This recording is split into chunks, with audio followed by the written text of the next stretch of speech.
¿Cómo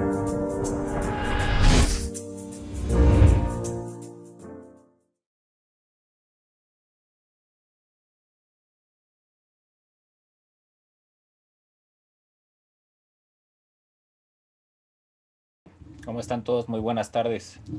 Bienvenidos nuevamente a este ciclo de conferencias que organizamos a través de la Federación de Colegios y Asociaciones de Médicos Veterinarios Zootecnistas de México, en coordinación con las asociaciones filiales de nuestra organización. En esta ocasión tenemos el honor de contar con la participación de la doctora Laura Romero Romero, quien es recién expresidenta de la Sociedad Mexicana de Patólogos Veterinarios. También está con nosotros el doctor José de Jesús Palafox Uribe, presidente de la Federación. Vamos a iniciar este evento con el mensaje de bienvenida de nuestro presidente. Adelante, doctor, por favor. Muy buenas tardes, es un gusto saludarlos, que estén actualizándose de alguna forma a través de todas estas pláticas. Es para mí un honor presentarles a la doctora Laura Romero Romero y voy a dar una pequeña semblanza de su actividad como médico veterinario. Ella es médico veterinario zootecnista por la Facultad de Medicina Veterinaria y Zootecnia de la UNAM. Realizó una residencia de patología comparada en el Hospital General de México. Alcanzó el grado de maestra en ciencias veterinarias, patología veterinaria, en la Facultad de Medicina y Veterinaria y Zootecnia de la UNAM. Y el grado de doctor en ciencias, PH in Biomedical Science, por la Universidad de Guelph, en Canadá. Obtuvo un máster en oncología molecular por parte del Centro Nacional de Investigaciones Oncológicas y el Centro de Estudios Biosanitarios, España, y la European School of Oncology. Asimismo, realizó un diplomado en enseñanza de la medicina veterinaria y zootecnia en la Facultad de la UNAM. Es profesor, además, de tiempo completo en la Facultad de Medicina Veterinaria y Zootecnia de la UNAM, donde imparte diversos cursos a nivel de licenciatura, los cursos de patología general, veterinaria y práctica en profundización en patología, mientras que a nivel de especialización ofrece temas selectos de diagnóstico veterinario y fisiopatología, así como los cursos de mecanismos de enfermedad, patología sistémica y citopatología diagnóstica a nivel de maestría y doctorado.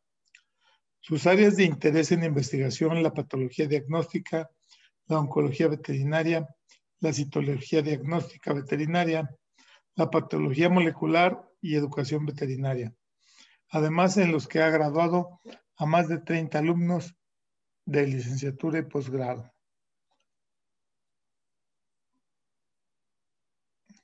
Las investigaciones que tiene en curso son caracterización de patrones de vainas nerviosas en tumores mamarios de perras, caracterización de leucocitos infiltrantes en tumores mamarios de perras, caracterización del linfoma felino y su relación con el virus de la leucemia viral felina.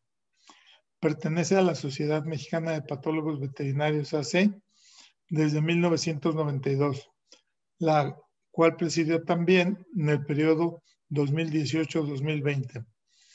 Pertenece además a la Asociación Mexicana de Oncología Veterinaria, de la cual es socia fundadora y que presidió durante del 2016 al 2019. Esto es un poco de lo que la doctora Romero Romero hace, por lo cual pues los invito a que aprovechemos tener un ponente de esta calidad. Y bueno, sin más, queda con ustedes la doctora Romero Romero. Muchísimas gracias. De verdad, muchas gracias por la invitación y muchas gracias a la Sociedad de Patólogos Veterinarios por la confianza para poder yo participar en esta serie de charlas que yo creo que tan atinadamente ustedes están organizando y bueno, pues ya preparándonos para la serie del próximo año en la que esperamos poder participar más todavía. Entonces, bueno, voy a compartirles mi pantalla.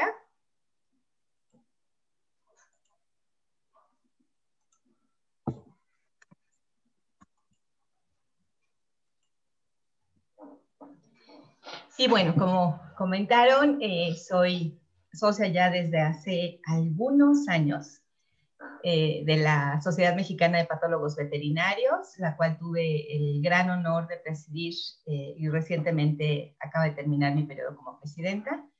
Y también, como comentó el doctor Palafox, pertenezco a la Asociación Mexicana de Oncología Veterinaria.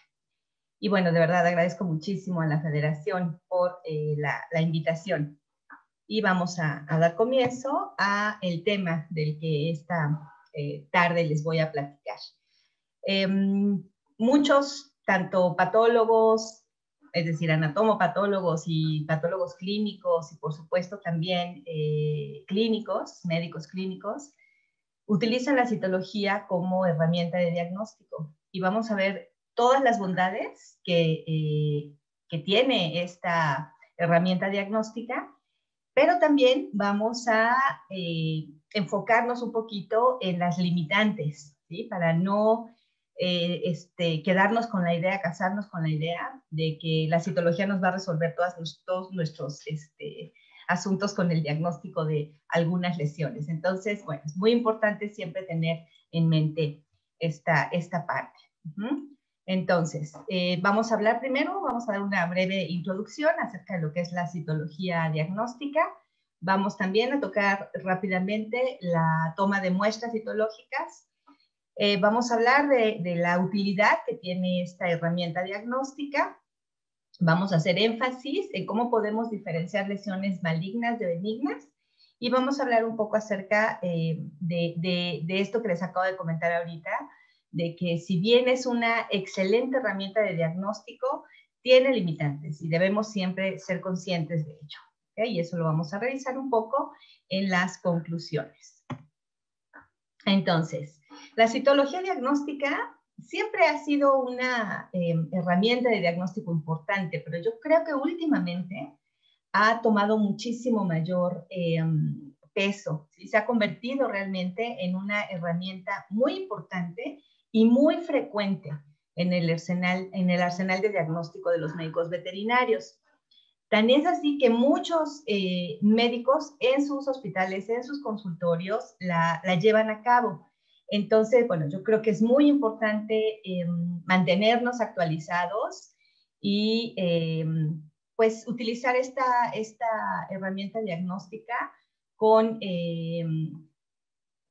muy ampliamente, sí, pero siempre siendo conscientes de las limitantes que puede tener.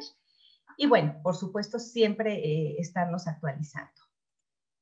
Entonces, la citología, como todos sabemos, es una técnica que estudia a nivel microscópico los cambios que presentan células aisladas o bien grupos de células que nosotros recuperamos a partir de los tejidos o bien a partir de los líquidos. Estas células pueden estar exfoliando naturalmente o bien podemos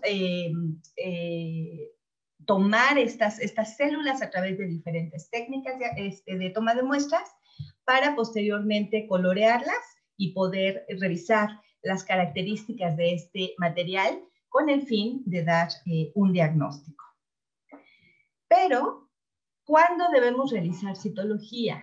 ¿Sí? No en todos los casos se debe usar esta herramienta de diagnóstico. Pero siempre, como para cualquier técnica diagnóstica, lo primero que debemos hacer es una valoración clínica y un examen físico completo, ¿sí? Eso no nos lo podemos saltar jamás. No importa si llega un paciente con una masa enorme y entonces nos enfocamos en esa masa. Por supuesto que eso va a llamar nuestra atención, pero acuérdense que estamos diagnosticando pacientes, no lesiones. Entonces, tenemos que ser siempre muy conscientes de ello y hacer un examen físico completo, exhaustivo, tomar una buena anamnesis y entonces empezar a pensar qué pruebas diagnósticas van a ser de utilidad para el diagnóstico de ese paciente que se presenta a consulta. Algo también bien importante que puede sonar así como de, ay, por Dios, ¿eso cuándo va a suceder? La citología la debemos utilizar solamente cuando estemos seguros de que se trata de un proceso patológico, ¿sí? ¿Y esto por qué lo decimos? Porque en ocasiones llega un paciente con sobrepeso y por ahí le sentimos una bolita y resulta que es parte de su tejido adiposo por el sobrepeso que presenta. Entonces, ahí no debemos hacer la citología, por supuesto. Todos sabemos que hay tumores del tejido adiposo. Entonces, si nos topamos con una masa que esté bien delimitada, ¿sí?, y que a lo mejor sospechamos por las características que tiene la lesión que se trate de un lipoma, ahí sí, en ese caso se aplica. Podemos mostrar esa lesión. Sin embargo, sí tenemos que estar seguros de que es realmente una lesión, ¿de acuerdo? Otra cosa muy importante que debemos siempre tomar en cuenta es que no estemos tomando muestras para hacer citología de glándulas normales. Lamentablemente nos ha pasado en el laboratorio que llega ya sea el clínico o bien el tutor de algún paciente con aparentemente aumento de tamaño de los linfonodos y resulta que cuando empezamos nosotros a hacer la palpación, pues no, son las glándulas salivales y les decimos, a ver, no, estas son las glándulas salivales. No, es que el médico dijo que eran los linfonodos y que están aumentados de tamaño y hay que hacer el diagnóstico. A veces, bueno, a pesar de que sabemos que no es la decisión más correcta, no nos queda más remedio que tomar la muestra y resulta que sí, que ahí está el material correspondiente a una glándula normal. Entonces, a veces es difícil convencer a los clínicos, a veces cuando es el tutor quien está llevando al paciente a la toma de muestra, pues tampoco nos deja como muchas opciones. Por eso es bien importante tener una buena comunicación con el clínico, contar con sus datos de contacto y si lo vamos a hacer, si van a remitir al paciente a un laboratorio, poder estar en contacto. Si ustedes lo van a hacer en su propia consulta, que bueno, pues es la idea de esta charla, hablar acerca de ello, tienen que hacer un examen físico muy meticuloso y estar seguros de que lo que van a muestrear realmente corresponde a una lesión. Y bueno, también tenemos que asegurarnos de que el método de toma de muestra que decidimos utilizar es el más correcto, ¿sí? A veces también hay lesiones en la piel y pues mucho tiempo se usó mucho hacer raspados. A veces no es la técnica más adecuada. Con frecuencia para algunas lesiones cutáneas, la mejor técnica diagnóstica es tomar una biopsia, ¿sí? Hacer una pequeña biopsia y remitir para el estudio histopatológico. Hay algunas lesiones en la piel, cuando no son nodulares, obviamente.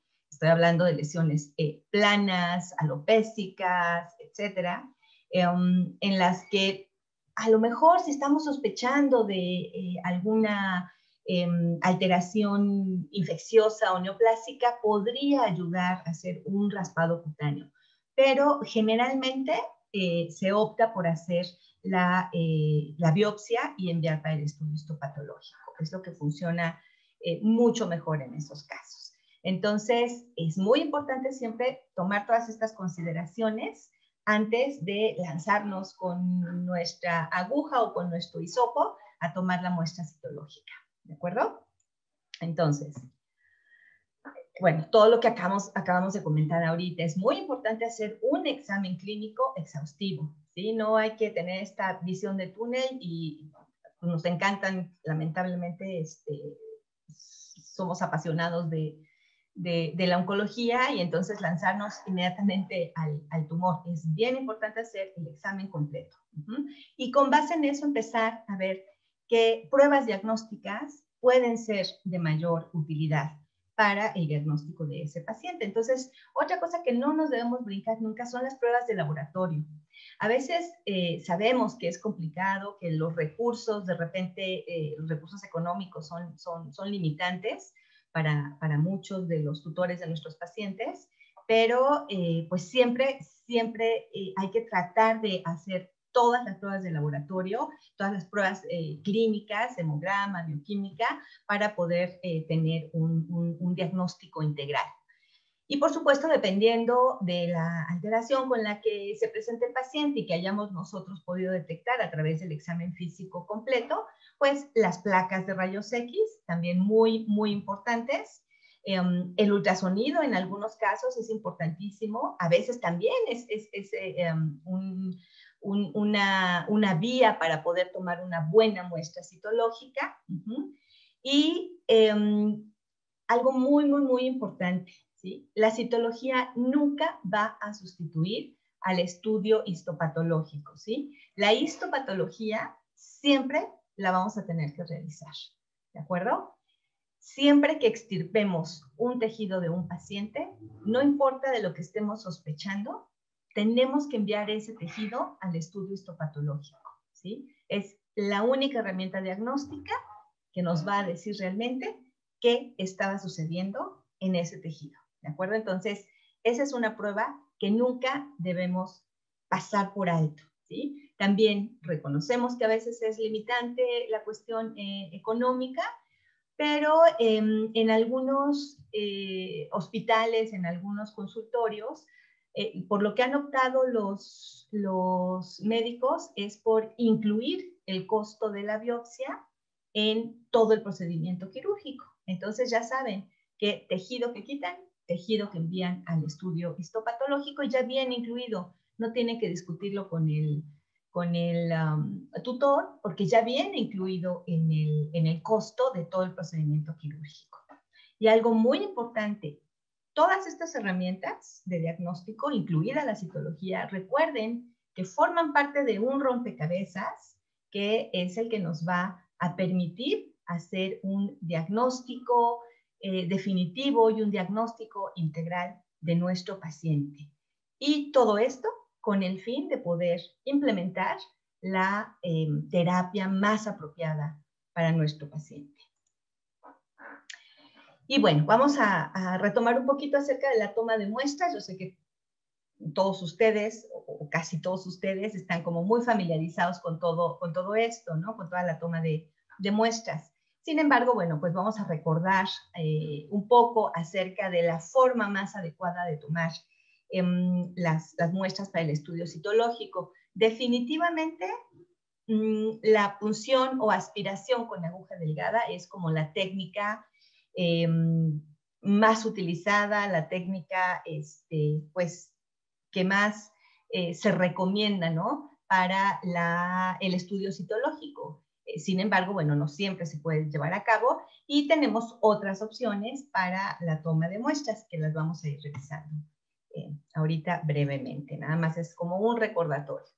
Antes que nada, también recordar todo el material que necesitamos, ¿sí? para poder llevar a cabo un buen estudio citológico y para, bueno, obviamente el estudio citológico, ¿sí? va a ser exitoso en tanto tengamos una buena muestra citológica. Entonces, tenemos siempre que tener todo el material que requerimos para tomar esa buena muestra. Y siempre recomendamos que el material lo tengamos en una pequeña gaveta, así que sea específicamente material para estudio o para toma de muestra citológica, o en una maletita de estas de herramienta, y pueden organizar muy bien todo el material que requieren. No es bueno que el material esté así encima de la mesa de trabajo, ¿sí? Los portaobjetos se llenan de polvo, se llenan de hongos que están en el ambiente, ¿sí? De alternarias, y muchas veces eso va a interferir con la evaluación de nuestro material citológico. Entonces, es muy importante que traten de mantenerlo pues lo más resguardado posible para saber que está en ese lugar y que siempre va a estar en ese lugar. No vamos a tener que andar corriendo por todo el consultorio para conseguir lo que necesitamos para la toma de muestra, y por otro lado saber que se va a conservar en las condiciones adecuadas.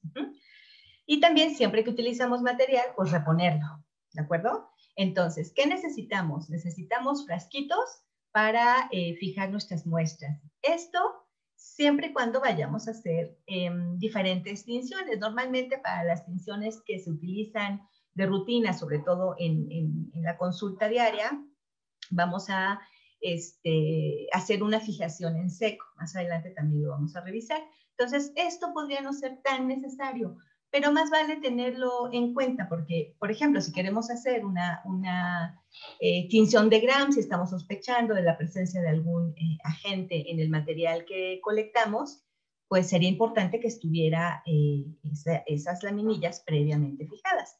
Entonces, bueno, siempre se recomienda también contar con estos frasquitos y ahorita vamos a ver que no son imprescindibles, los podemos reemplazar por otras cosas. Obviamente nuestros portaobjetos, es bien importante que tengan portaobjetos de buena calidad, ¿sí? No tienen ni idea de las cosas que de repente recibimos en el laboratorio, pedazos de vidrio, así, de veras, literal, ¿no? Pedazos de vidrio con el material ahí encima, con el frotis sobre un pedazo de vidrio. Entre mejor calidad de portaobjetos utilicen, mejor se va a adherir el material citológico a su portaobjetos y obviamente pues va a ser más fácil hacer la lectura de ese material y poder emitir un diagnóstico citológico. Entonces yo creo que es algo de las cosas en las que vale la pena invertir un poquito. Necesitamos obviamente antisépticos y algodón para limpiar siempre la zona de donde vayamos a tomar la muestra, sobre todo cuando hacemos punciones. Muchas veces pensamos, ay, es súper delgadita la aguja, ¿qué tanto problema puede haber? Sí, sí puede haber mucho problema, entonces es muy importante siempre hacer asepsia de la zona de donde vamos a tomar la muestra, ¿de acuerdo? Necesitamos obviamente nuestras agujas. Y estas son las agujas que debemos utilizar. Estas son las agujas delgadas o agujas finas, como le llaman también, ¿sí? No debemos utilizar agujas de mayor calibre que esto, ¿sí? Esto es lo máximo que debemos utilizar para un estudio citológico. Si nosotros utilizamos calibres mayores, ya no estamos haciendo una citología. Estamos prácticamente tomando una biopsia, ¿de acuerdo? Y eso pues ya requiere un procedimiento completamente diferente y pues no es adecuado, ¿no? Para una muestra citológica. Entonces, siempre estén checando que tengan las agujas adecuadas en sus consultorios para poder tomar de manera adecuada las muestras. Necesitamos las jeringas, si es que vamos a hacer aspiraciones, que pues no son necesarias. Ahorita vamos a ver que con la punción de veras podemos obtener material muy, muy, muy valioso para el estudio citológico. Requerimos también hisopos, por supuesto, cuando vamos a hacer hisopados o raspados de mucosas, esto es imprescindible. Siempre tenemos que protegernos. Usemos guantes siempre para tomar las muestras de nuestros pacientes, porque, bueno, pues no sabemos qué afecciones puedan estar presentando, no sabemos si puedan ser transmisibles a los humanos. Entonces, bueno, pues más vale prevenir. Los portaobjetos son bien importantes, es algo en lo que vale la pena invertir, porque va a garantizarnos que nuestro material que hayamos colectado se adhiera bien al portaobjetos y podamos hacer una buena valoración de ese material. Las agujas, comentábamos que es bien importante que sean agujas delgadas, ¿sí? No más de este calibre, ¿sí? Que es el 21.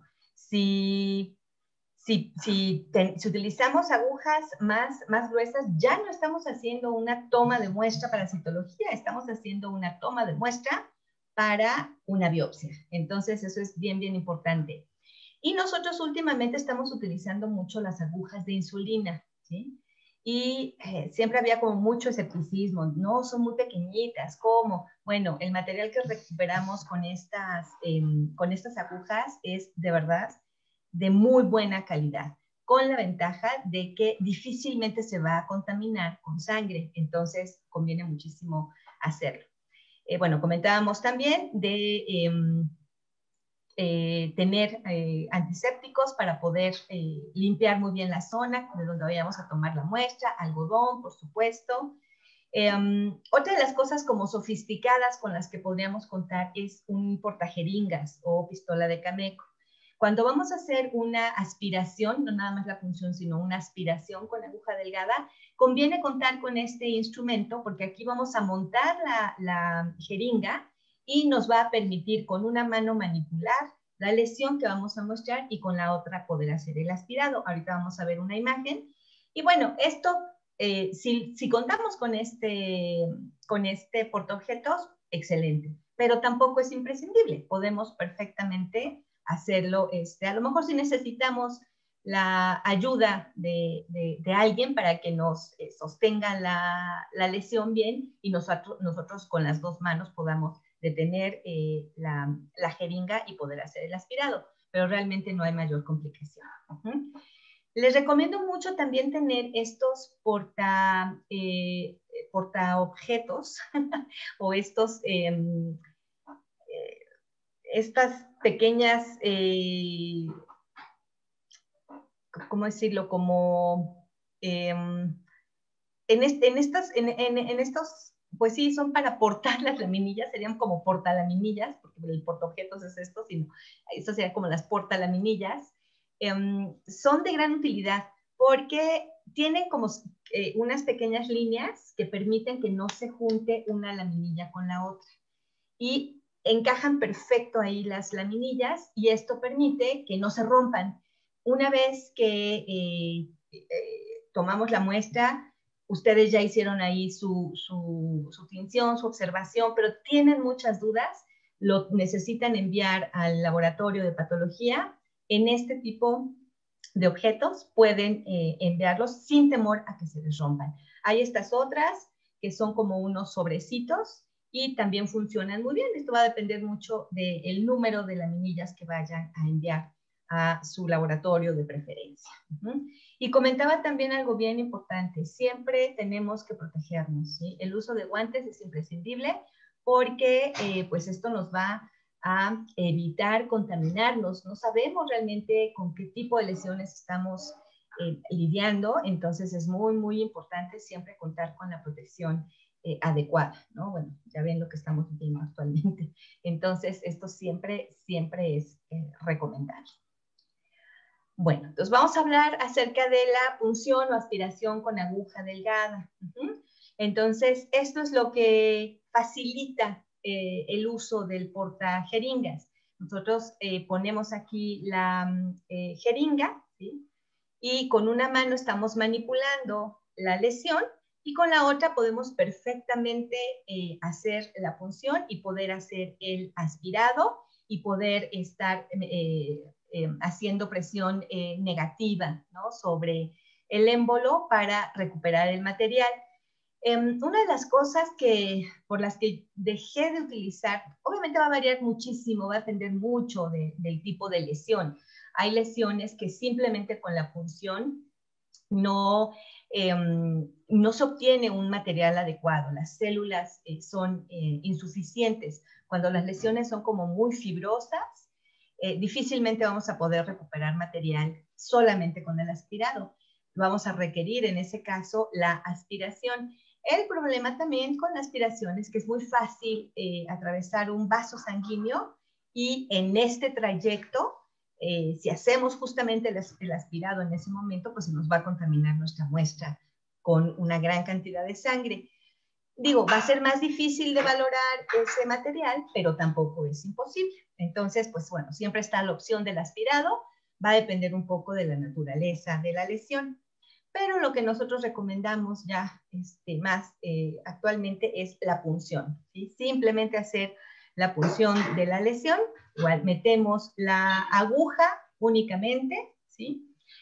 Muchas veces no vamos a ver absolutamente nada en el capuchoncito, pero el material que se queda dentro de la aguja es material precioso para el estudio citológico. Con eso basta para hacer un buen análisis de ese material. Entonces, metemos la aguja, ¿sí? Y podemos meter y sacar, la podemos dejar dentro y darle vuelta al capuchón, ¿sí?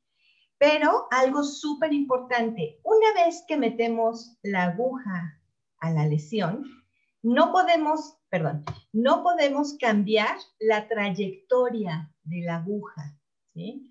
¿Por qué es esto? Porque vamos a provocar daño al tejido, ¿sí? Muchos argumentan que se recupera mejor material. Probablemente, y eso pues obviamente va a convenir a la hora de valorar el material, y por supuesto que si van a enviar la muestra a un laboratorio de patología, pues vamos a tener más material con qué trabajar. Sin embargo, no le conviene al paciente, ¿sí? ¿Por qué? Porque vamos a estar lesionando el tejido, podemos romper vasos. Si se trata de una lesión neoplástica y probablemente maligna, digo, no hay reportes, como tal, realmente la citología es una técnica diagnóstica, y la punción y aspiración con aguja delgada son técnicas de toma de muestra muy, muy seguras. Sin embargo, bueno, pues más vale prevenir cualquier situación y evitar que haya cualquier complicación en nuestro paciente. Entonces, lo mejor es, metemos la aguja y siempre vamos a moverla en el mismo sentido. Nunca vamos a moverla hacia diferentes sitios. Entonces, una vez que ya tenemos, bueno, que ya hicimos, si utilizamos la aspiración, debemos permitir que el émbolo regrese suavemente estando todavía dentro de la lesión, y entonces ya sacamos nuestra aguja con la jeringa. Y algo que es súper importante cuando estamos empezando a utilizar esta técnica diagnóstica, es común que suceda.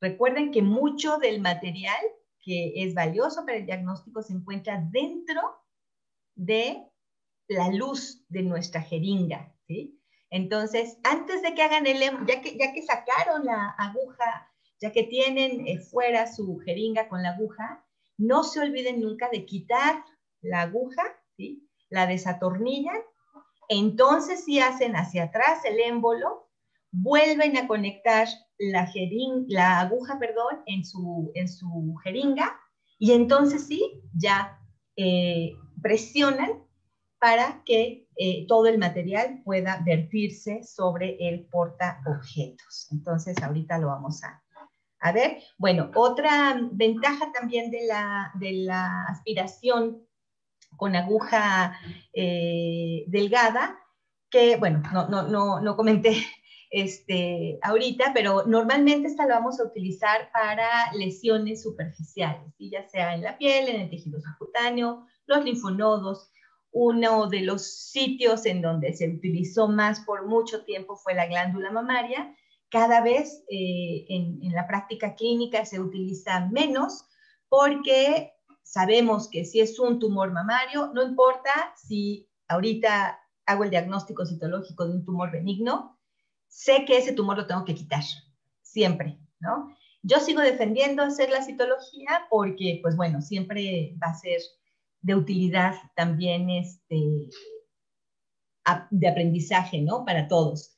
Pero bueno, se pueden perfectamente evitar, porque en todos los casos, ¿sí? La resección de los tumores mamarios pues va a depender de muchos otros factores, ¿no? Que bueno, los oncólogos clínicos manejan muy bien. Entonces, yo la seguiré defendiendo cada vez que sea posible, pues la seguiré practicando, pero pues bueno, ya no la recomiendan tanto los oncólogos clínicos. Entonces, cualquier lesión superficial, ¿sí? Es factible de ser muestreada a través de la punción o aspiración con aguja delgada. Sin embargo, también, por supuesto, que se puede hacer de lesiones o de órganos en cavidades. En estos casos, lo más conveniente es hacer esta toma de muestra guiada por ultrasonido. Y yo para esto, sé que ahora hay afortunadamente muchos hospitales en donde ya cuentan con todas estas herramientas para hacer pruebas de imagen, y pues ahí mismo ustedes lo pueden realizar. Sin embargo, bueno, yo sí les recomiendo que se acerquen a un buen imagenólogo para que los apoye con este tipo de muestras, ¿no? Afortunadamente, en la Facultad de Veterinaria contamos con gente muy valiosa, y pues bueno, siempre nos ayuda mucho, ¿no? Poder trabajar en conjunto. Entonces, bueno, una vez que, ya que está realizando el ultrasonido, ¿sí?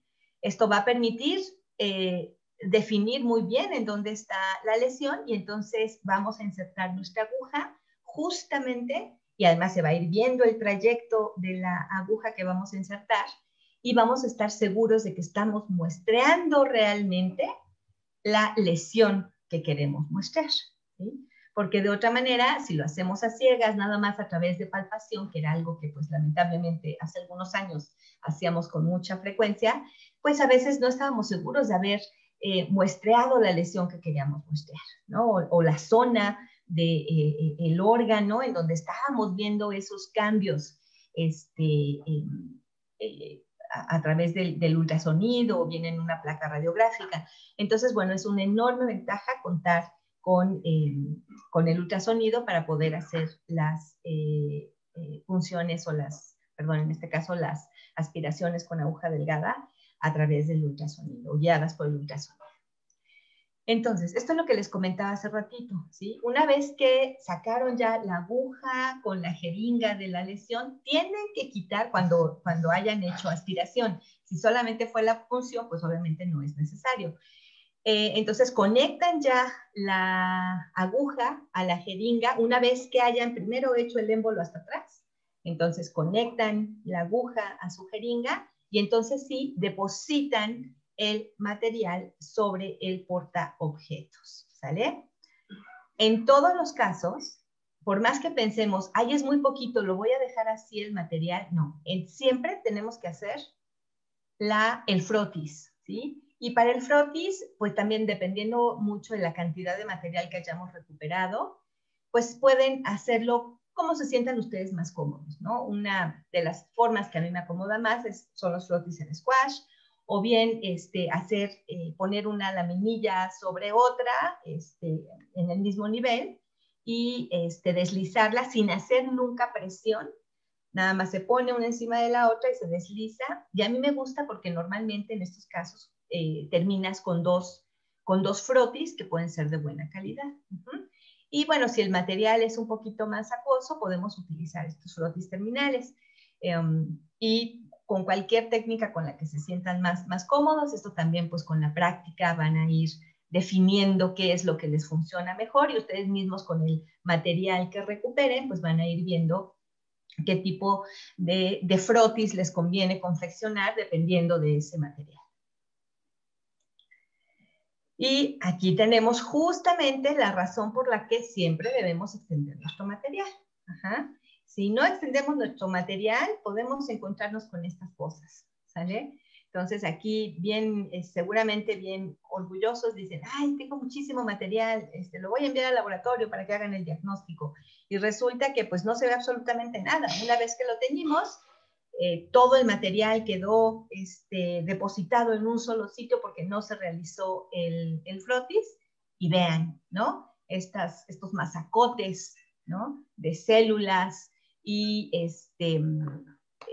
parte del tejido con el que nos vamos a encontrar. Y obviamente aquí no vamos a observar absolutamente nada, ¿vale? No va a haber un microscopio con suficiente luz que permita que pase el rayo, el haz de luz a través de esto y nos pueda permitir ver las células. Entonces, siempre tenemos que hacer los frotis. Y vean, una vez que se hace un buen frotis, pues el material con el que vamos a poder trabajar.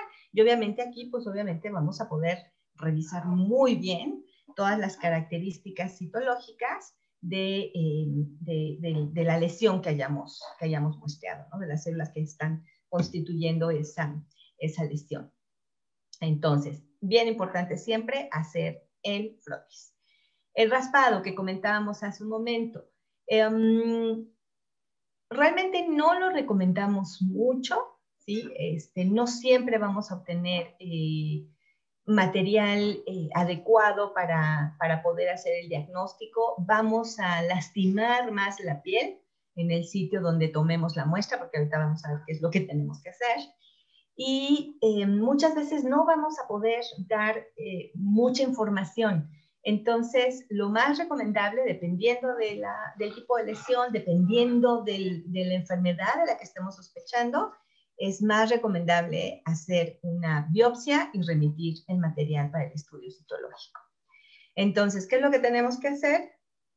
Pues de preferencia, primero rasurar el área, ¿no? A veces esas áreas están ya de por sí alopésicas y pues esto ya no sería necesario. Tenemos que raspar, pero tenemos que hacer un raspado enérgico, ¿sí? Pero todo ese primer material lo tenemos que desechar. ¿Por qué? Porque ahí no va a haber nada que nos sea de utilidad. Vamos a encontrar nada más algunas células muertas, escamas, mugre, básicamente, ¿sí? Entonces, ese material lo desechamos y volvemos a raspar. Y ahora sí, como dicen en mi pueblo, hasta que sangre. Ajá, entonces hacemos un raspado muy enérgico y ahí sí, ese material que recuperamos del segundo raspado, lo extendemos sobre nuestro portaobjetos y ese va a ser el material que vamos a procesar, que vamos a posteriormente a teñir para poderlo observar bajo el microscopio. También la técnica de toma de muestra y cómo la manejen, pues va a depender también de lo que estén sospechando. Si están sospechando de alguna dermatitis micótica o por algún ectoparásito, muchas veces lo que hacen es tomar muestras como con Durex, ¿no? Con esta cinta adhesiva, y después la ponen sobre el portaobjetos, y eso es lo que analizan. La verdad es que pues eso es más como una técnica que utilizan en un laboratorio los laboratorios de microbiología, más que en los laboratorios de patología, pero bueno, pues hay gente que sí está como mucho más se siente más segura, ¿no? También con este tipo de pruebas. En nuestro caso, normalmente este material lo teñimos y lo observamos bajo el microscopio. Los frotis, por supuesto, también son técnicas, es una técnica muy útil, dependiendo también de la lesión, de la enfermedad de la que se esté sospechando. Y fíjense lo que no debemos hacer, no usar guantes. Estas fotos son medio viejitas, y pues no solíamos usar mucho los guantes como lo hacemos en la actualidad. Algo bien importante que deben siempre recordar es que tienen que humedecer antes de que hagan su hisopado o el raspado de la mucosa que van a muestrear.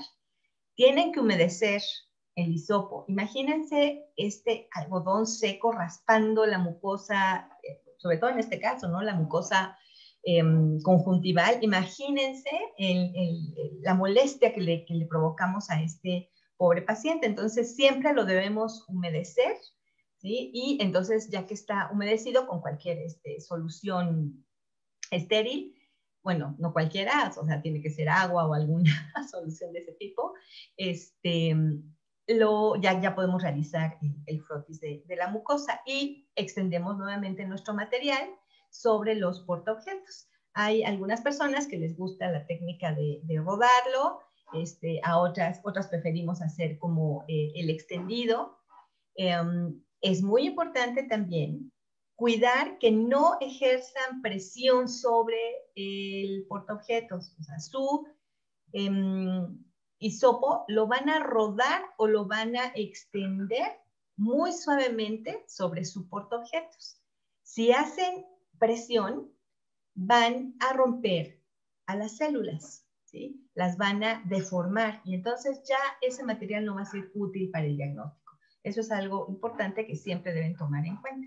Y bueno, por supuesto también, sí, se puede utilizar con fines de estadificar el periodo estral en el que se encuentran las perritas, por ejemplo, o bien si hay alguna lesión, algún escurrimiento, sangrado vaginal, pues bueno, tomar la muestra. En este caso necesitamos contar con estos hisopos largos y estériles. Vean, aquí se encuentra en su bolsita estéril. Y lo mismo hacemos ya después nuestro frotis con ese material que recuperamos. Otra técnica que también se puede utilizar, ¿sí? Son las improntas. Aquí obviamente tomé este higadito nada más para hacer la muestra de lo que es una impronta. Impronta es eso, improntar. Vamos a improntar nuestro portaobjetos sobre la lesión, sobre el tejido que queremos muestrear. Ajá. Entonces, con frecuencia, algunos clínicos hacen improntas de lesiones que están ulceradas, quitan las costras y luego hacen las improntas. Eso también hemos visto que no es de mucha utilidad, pero bueno, puede realizarse en algunos casos. También se puede realizar en el mismo laboratorio, por ejemplo, si recibimos una biopsia que no ha sido fijada, podemos hacer improntas del tejido que nos remitieron antes de meterlo a todo el procesamiento. Esto nos va a permitir, por un lado, bueno, pues tener ya como un diagnóstico preliminar para el clínico que le puede ser de mucha utilidad, y por otro lado también nos va a permitir poder hacer la correlación, poder saber si el diagnóstico citológico que hice con las improntas de la muestra fresca que recibí coincide con el diagnóstico histopatológico que realicé ya una vez que procesé la muestra. Entonces, pues bueno, esto es también de gran utilidad.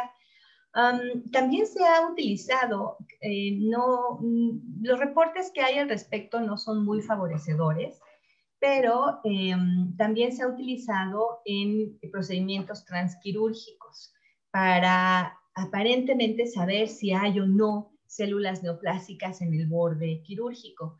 Realmente no se ha demostrado que esto tenga ninguna utilidad.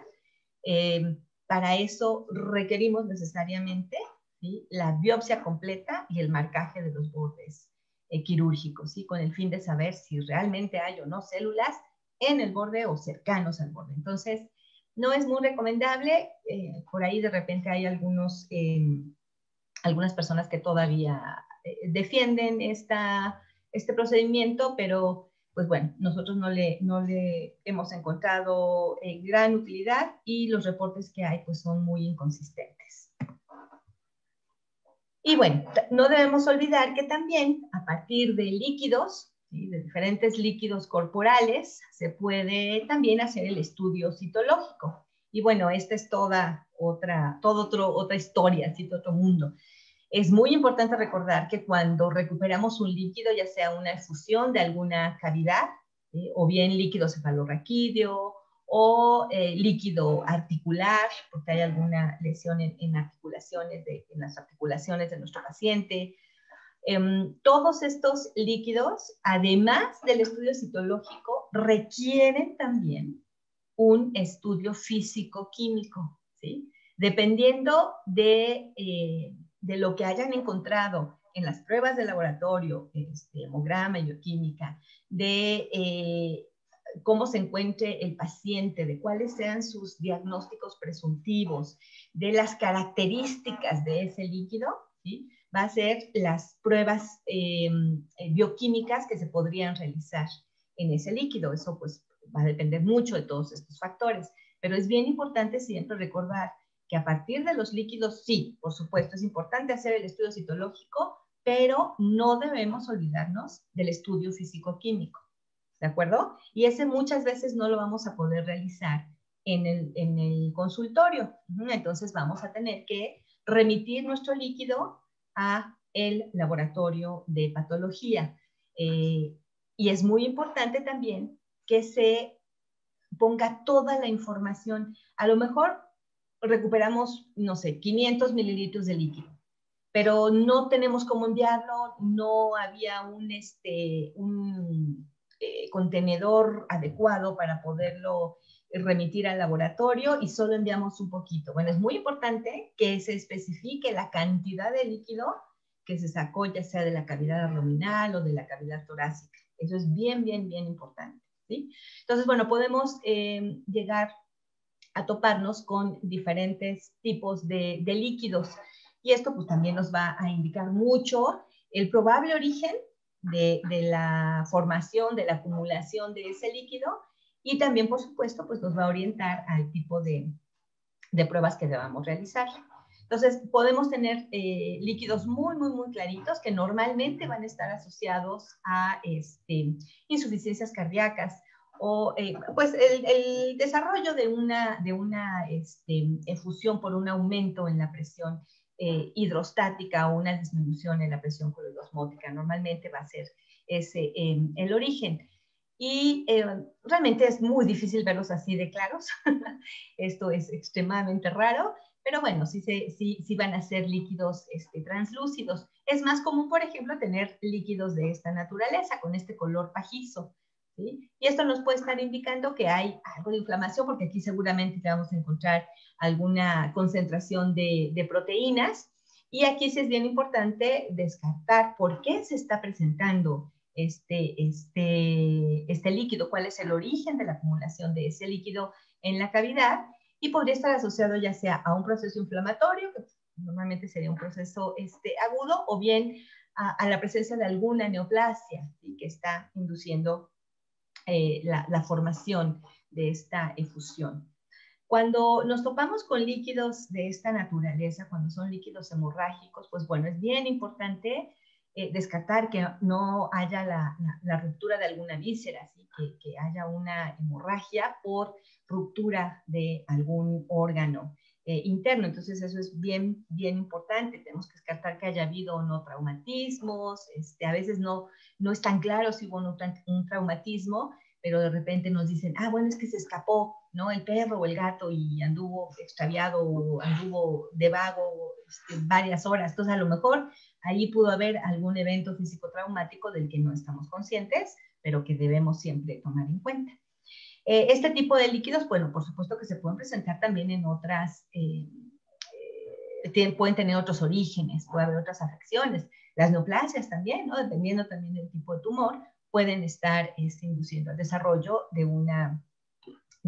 la formación de una ascitis o una hidrotórax con una cantidad considerable de sangre, ¿no?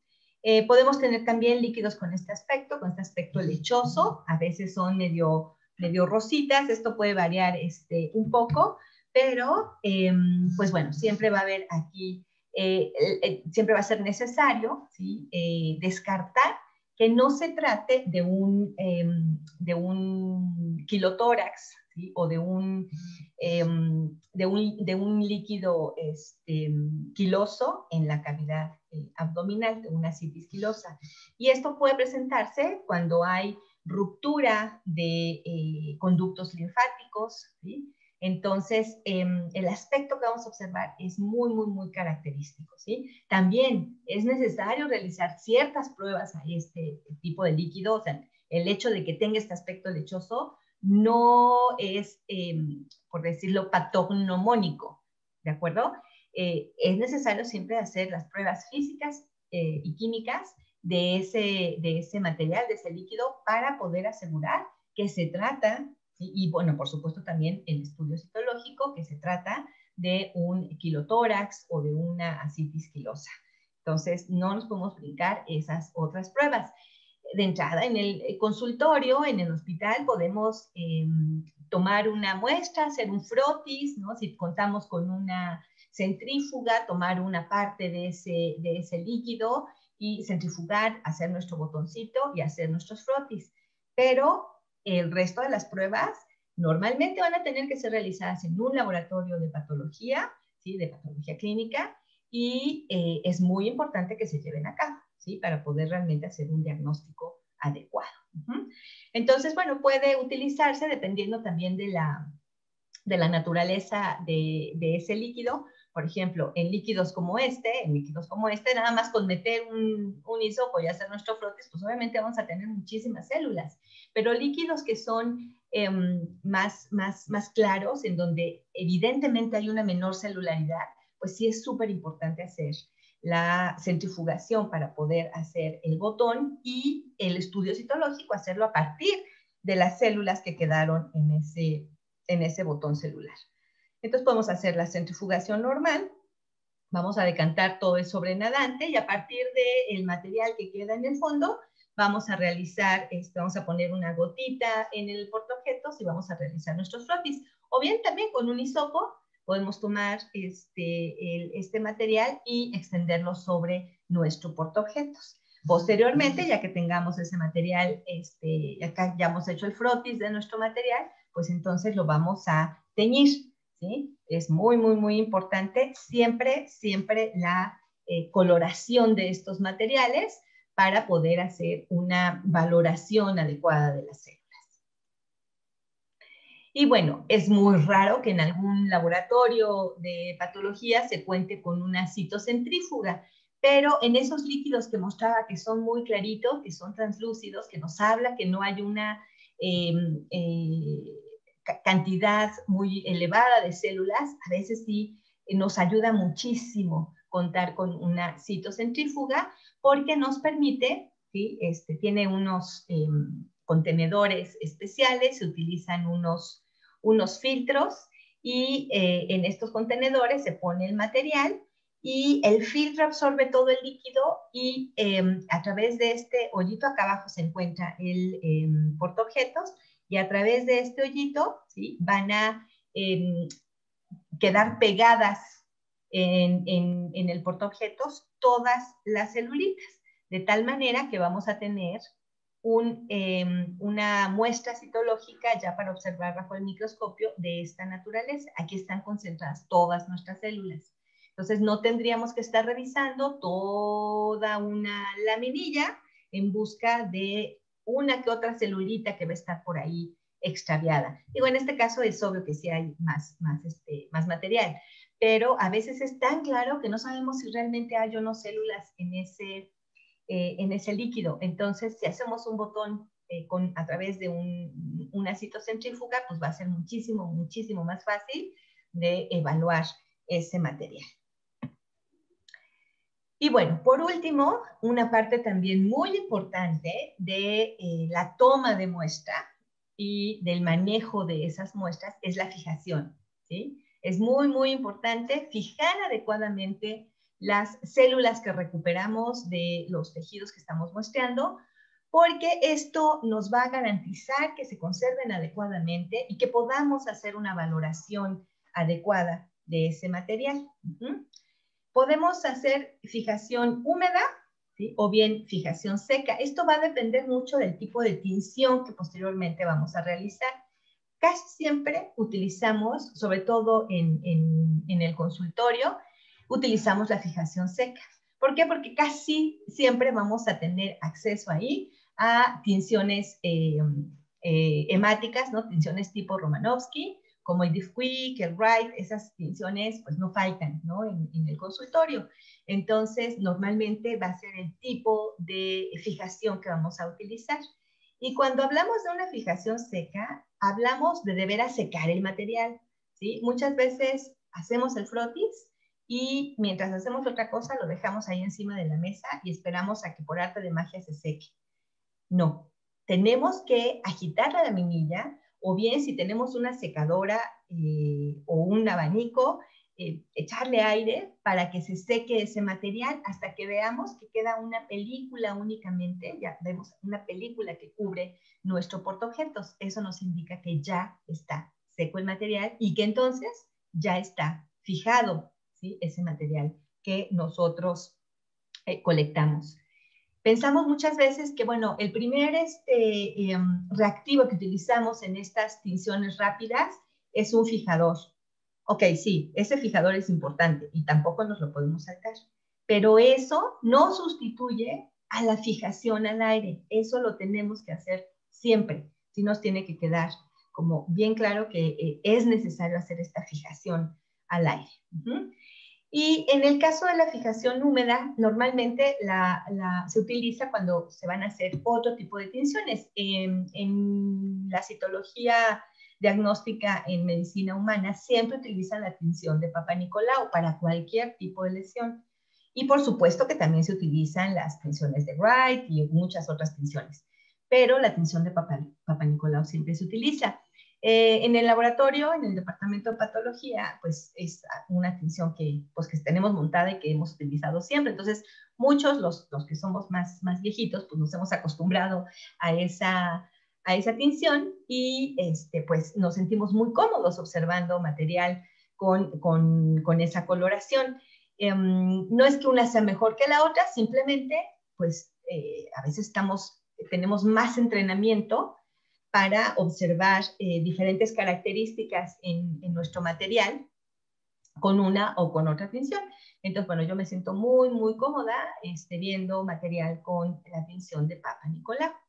Y para ello tenemos que fijar nuestros frotis en alcohol, ¿sí? Alcohol de preferencia, alcohol etílico del 96, pero si no contamos con alcohol del 96, que ya casi no lo venden en las farmacias, casi siempre venden el de 70 grados, está perfecto con ese. Con eso podemos fijar nuestro material. Podemos utilizar también el Citospray. Nosotros dejamos de utilizar muchísimo tiempo porque quedaban muchos artificios sobre los frotis, pero parece que los que se encuentran en el mercado actualmente son de mucho mejor calidad, entonces esa puede ser otra buena opción. Tenemos que colocar, una vez que hacemos el frotis, lo tenemos que colocar inmediatamente en el alcohol para que haya una buena fijación, y debemos fijar el material por lo menos 15 minutos. Una vez que se fijó ya 15 minutos, entonces podemos sacar las laminillas, dejamos que se evapore el alcohol, y entonces, si vamos a hacer ahí la tinción, que normalmente pues no se hacen ahí, porque muchas veces no se cuenta con estas tinciones, o por ejemplo, si vamos a hacer también la tinción de Gram, si sospechamos, y ya en la tinción de Disquick vimos que hay sospecha de algún microorganismo y decidimos hacer alguna tinción especial, pues bueno, también la fijación húmeda va a garantizar que nuestro material sea de calidad. Entonces, fijamos 15 minutos y después ya podemos sacar ese material, ya sea hacer la tinción o bien empacar nuestras laminillas y remitirlas al laboratorio, ¿de acuerdo? No tenemos que ir cargando con el frasquito lleno de alcohol hasta el laboratorio. Podemos ya, después de 15, 20 minutos, sacamos las laminillas, permitimos que se evapore el alcohol y entonces ya lo llevamos al laboratorio. Si no contamos con estos vasitos, ¿sí? Vasitos de Coplin, que como les comentaba tienen como unas separaciones, esto permite que no se pegue una laminilla con la otra, podemos utilizar cualquier frasquito. Y aquí, para evitar que se pegue una laminilla con otra, lo que hacemos es poner en la parte, en un extremo de la laminilla, ponemos un clip, ¿sí? Sumergimos en el alcohol y el clip va a evitar que la laminilla se pegue con la laminilla de al lado. Y igual dejamos 15 minutos y sacamos y ya está fijado nuestro material. Entonces, aquí tenemos la tinción de Papa Nicolau. Fíjense la cantidad de reactivos que requiere. Ahora ya hay le llaman PAP Quick o Quick PAP, y realmente no es, lo pudimos conseguir y realmente no es de buena calidad esa coloración, o probablemente tenemos que jugar ahí más con los tiempos, en fin, pero no nos convenció. Para hacer una tinción de Papa Nicolau normal, adecuada, fíjense nada más la cantidad de reactivos que se requieren. El Papa Nicolau es una tinción tricrómica, entonces hay muchos reactivos, y sí tiene algunas ventajas, porque sí nos permite ver algunas estructuras con mucho más detalle. Sin embargo, bueno, pues la tinción de estos colorantes rápidos como el Disquick, en donde solamente requerimos estos 3 reactivos, los podemos tener perfectamente en estos vasitos y los podemos llevar a donde queramos, pues facilita muchísimo las cosas. Y cuando ya tenemos entrenamiento con este tipo de colorantes, pues también podemos observar muchas características en nuestros materiales para hacer también un buen diagnóstico. Entonces, pues bueno, esto es normalmente con lo que ustedes van a contar en el laboratorio. Pero sí les recomendamos que cuando ustedes toman sus muestras, ya sea sus coloraciones, siempre que tomen muestras, dejen algunas laminillas sin teñir. Tiñan alguna ustedes, observen para que ustedes vayan desarrollando este ojo, ¿no? Para ver estas muestras citológicas, para que cada vez tengan más habilidad para hacer el diagnóstico, pero dejen unas siempre sin teñir y envíenlas al laboratorio.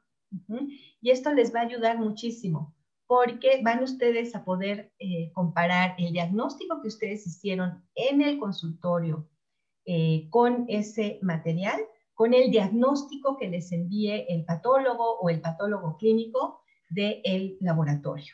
Y esto pues les va a permitir ir desarrollando más habilidades para tener más confianza en el diagnóstico citológico. De hecho, pueden retomar su laminilla, por eso la importancia siempre de identificar muy bien nuestros portaobjetos. Esa fue una parte que con esto que se perdió la señal, se me pasó comentarles. Es bien importante que siempre identifiquen muy bien sus laminillas. No nos confiemos de nuestra memoria, ¿no? De, ay, llegó Firulais y le tomé la muestra y dejo aquí las laminillas en la mesa, al ratito las identifico y las tiño y las trabajo y todo, ¿no? Ay, pero chin, llegó Frida también y también ya le tomé una muestra. Bueno, estas las voy a poner aquí. Y después ya no sabemos de quién es la muestra cuál. Entonces, sí es bien importante que se acostumbre siempre a identificar todas las muestras de cualquier tipo que tomen a sus pacientes. Eso es bien, bien importante. A veces nos confiamos mucho de nuestra memoria, y se los digo por experiencia propia. Y una vez que reciben el resultado del laboratorio, esto les va a permitir comparar con lo que ustedes vieron, retoman ustedes su laminilla y ven, a ver, ¿qué me está describiendo aquí el laboratorio? ¿No? Ah, pues bueno, a ver, sí, debe ser esto. Entonces, hacer como una comparación de lo que del reporte que les están enviando del laboratorio y el diagnóstico que les envían con lo que ustedes observaron en el frotis que ustedes tuvieron oportunidad de revisar en el consultorio. Bueno, creo que ya me estoy colgando demasiado, entonces, bueno, vamos a seguirle. ¿Es útil el estudio citológico? Sí, por supuesto, ¿sí? Nos permite tanto clasificar lesiones, por supuesto, o sea, yo creo que el principal objetivo, el fin por excelencia de la citología, es definir si una lesión es inflamatoria o es neoplásica. Y si es, en caso de ser neoplásica, poder determinar si es benigno o es maligno, ¿sí? Eso es importantísimo. Entonces, esa sería como la principal utilidad, ¿sí? Clasificar lesiones, pero también, por supuesto, que pues va a formar parte de este rompecabezas, ¿no? Diagnóstico del que hablábamos al inicio, y muchas veces también va a darnos información que nos permite ir estableciendo un pronóstico para ese paciente y poder empezar a tomar decisiones terapéuticas para poder manejar el caso de la mejor manera. Y para esto normalmente vamos a utilizar algoritmos. Ahorita vamos a ver qué es lo que vamos a hacer para definir si una lesión es neoplásica o bien es inflamatoria. Pero bueno, sí me debo preguntar, ¿qué debo esperar de la citología? ¿Sí? Pues bueno, siempre con lo que nosotros estamos observando con la morfología de las células, esto ya nos puede estar orientando al tipo de alteración con la que estamos lidiando en un paciente. Entonces, esto de entrada pues es de gran utilidad y por eso pues la citología cada vez tiene más adeptos, ¿no? Cada vez habemos más gente dedicándonos a esto y formándonos en esta área de la patología y de la patología clínica. Entonces, la morfología celular es súper, súper importante y eso es información valiosísima que nos va a dar el estudio citológico. Si hay o no la presencia de microorganismos, esto también, o sea, esto muchas veces en el estudio citológico podemos ver ya sea a las bacterias o a los hongos o a los parásitos que están presentes en esa lesión. Y aquí no solamente estamos ya con un diagnóstico citológico, sino hasta con un diagnóstico etiológico. ¿Sí? Y si tenemos la posibilidad de hacer tinciones especiales, bueno, pues hasta podemos decir qué tipo de bacteria es en el caso de que veamos cocos o bacilos. Sin embargo, otra vez, si lo que observamos son bacterias, entonces tomamos otra muestra y la tomamos en condiciones adecuadas, en condiciones de asepsia para poder remitir al laboratorio de microbiología para que hagan el aislamiento, ¿sí? El aislamiento y también el antibiograma, para poder aplicar la antibioterapia óptima para ese paciente y no nada más aplicar cualquier antibiótico y pues bueno, seguir generando resistencia bacteriana, ¿no? Bueno, por supuesto lo que comentábamos ahorita, definir si hay o no neoplasia en una lesión y si esta es benigna o maligna. Esto nos permite acercarnos al diagnóstico, pero algo súper importante, no va a ser nunca la citología un diagnóstico definitivo, ¿de acuerdo? No sustituye nunca a la biopsia. La biopsia, en todos los casos así, tengamos una fe ciega en el laboratorio de patología al que remitimos nuestras muestras y tengamos una fe ciega a la citología, nunca va a sustituir a la biopsia, ¿de acuerdo? Eso es algo que siempre tenemos que tener presente, ¿de acuerdo? Pero bueno, sí también debemos ser conscientes de que la citología es una muy buena herramienta que nos va a ayudar a tomar decisiones terapéuticas adecuadas para nuestros pacientes. Por eso siempre la vamos a seguir recomendando. Y bueno, ¿qué categorías generales de lesiones podemos diagnosticar por citología?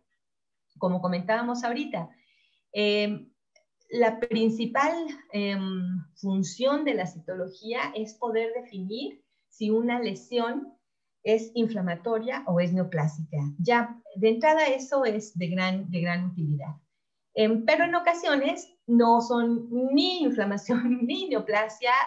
Podemos ver algunas otras alteraciones en las que también debemos enfocar nuestra atención. Podemos estar ante un tejido normal, ¿no? Por ejemplo, lo que hablábamos al inicio, si estamos pensando que vamos a mostrar un linfonodo y resulta que es una glándula salival, pues bueno, tenemos que saber cuáles son las células normales de la glándula salival y cómo es su arreglo para poder saber qué tipo de tejido estamos observando, ¿no? Y por supuesto que las lesiones quísticas también son súper frecuentes en varias localizaciones. Entonces, para ello, es muy importante guiarnos de este algoritmo. Una vez que tomamos nuestra muestra citológica, ¿sí? Pues tenemos que definir, ¿no? ¿Se trata de inflamación o se trata de un proceso neoplásico? ¿En qué vamos a basar esta toma de decisiones? Pues obviamente en el tipo de células que estén presentes en la muestra que tomamos. Si lo que estamos observando en la muestra es mayormente células inflamatorias, entonces nos vamos a inclinar hacia un proceso inflamatorio. Y de hecho también tenemos que tomar en cuenta qué células inflamatorias son las que predominan, porque esto también nos va a ayudar a determinar si es un proceso crónico, si es un proceso agudo, si es un proceso crónico activo, ¿no? Si es un proceso bacteriano o si es un proceso micótico, dependiendo del tipo de células de células inflamatorias que estemos observando en el material, pues también esto nos va a orientar a los posibles agentes que estén involucrados en este proceso. Entonces, si mayormente vemos células inflamatorias, nos quedamos con que es un proceso inflamatorio, ¿sale? Si por el contrario, lo que estamos observando mayormente en esa muestra son células tisulares, son células no inflamatorias, ¿sí? Entonces aquí tenemos ya que preguntarnos varias cosas, ¿no? ¿Son células normales? ¿Sí? La forma, la manera en la que se agrupan, en la que se acomodan, ¿es normal? Entonces, bueno, pues tenemos un tejido normal, ¿sí? Si vemos muchas células, pero más o menos sus características se acercan mucho a las de un tejido normal, pues entonces debemos pensar en que hay un proceso hiperplásico. Si por el contrario empezamos a ver células grandotas y pequeñas y con núcleos raros, y empezamos a ver ciertas características que ya no nos hablan de que sea tan normal las células que mostramos de ese tejido, de esa lesión, Entonces tendríamos que pensar ya en un proceso neoplásico. Y si nuestra decisión es que se trata de un proceso neoplásico, va a ser muy importante también tratar de definir si estamos ante un proceso benigno o maligno. A veces eso no es tan sencillo, pero ahorita vamos a ver que hay ciertas características de las células que nos van a permitir decir, no, bueno, sí es un proceso maligno, ¿sale? Entonces, eso es bien importante. Cuando tenemos estos dos escenarios, quizá no es tan complicado tomar la decisión diagnóstica de nuestro material. Ahora sí que la dificultad está cuando la población celular es mixta. Y esto no es nada raro, ¿sí? Con frecuencia vamos a tener en el material una población mixta, ¿sí? Y entonces ahí ya se nos complica un poquito más el panorama. Porque, ¿qué es lo que puede estar pasando? ¿Sí? Las células que están en esa muestra, que presentan ya algunos cambios, que ya no me empiezan a parecer tan normales esas celulitas, son esos cambios que estoy observando, simplemente cambios displásicos por la inflamación presente en ese tejido, o bien hay una neoplasia en ese tejido, y recuerden que en las neoplasias muchas veces hay necrosis, hay inflamación, y entonces vamos a ver también células inflamatorias. Entonces, en este caso, hay una neoplasia con inflamación secundaria, y ahí es donde las cosas se nos complican un poquito más. Y por eso debemos ser muy conservadores con nuestros diagnósticos citológicos. Aunque lo haga un patólogo o un patólogo clínico en el laboratorio, ¿sí? Debemos ser conservadores cuando nos encontramos con estas poblaciones mixtas, ¿sí? Para no estar, pues, aventurándonos a dar diagnósticos que probablemente no sean los más adecuados, ¿de acuerdo? Entonces, esto es algo que también debemos tomar en cuenta. Entonces, bueno, en el caso de un tejido normal o con hiperplasia, pues vamos a ver las celulitas que se acomodan muy bien, que se parecen mucho a las células normales de ese tejido. Aquí estamos observando, por ejemplo, una lesión en la región perianal, era una hiperplasia justamente de las glándulas hepatoides. Vean cómo se parecen justamente muchísimo a los hepatocitos, estas celulitas, con este citoplasma como brumoso y el núcleo central, pero perfectamente normales, ¿no? Aquí a partir de una próstata, entonces también están, hay más, tienen un poquito este acomodo, este aspecto de panal de abeja, pero no nos espanta porque no vemos cambios, ¿no? Entre las células. Y aquí estamos viendo un acino de una glándula sebácea, entonces vemos que también las características son muy, muy normales, ¿no? Entonces, pues aquí no nos queda duda de que probablemente sea una proliferación, pero es una proliferación no neoplásica, simplemente puede haber una hiperplasia. Entonces aquí la correlación con toda la historia clínica de ese paciente pues es bien, bien, bien importante. Por eso siempre la anamnesis y el examen físico general es importantísimo. No podemos hacer diagnósticos simplemente con lo que vemos en un frotis, ¿sale? Siempre tenemos que tomar en cuenta todo lo que hay, ¿sí?, alrededor de esas células, ¿no?, que estamos observando. Y alrededor me refiero a todo lo que está pasando en ese paciente. En el caso de las lesiones quísticas, algunas de las que con las que nos llegamos a topar con mayor frecuencia son los quistes foliculares. Entonces, pues estas lesiones cutáneas, muchas veces muy bien delimitadas.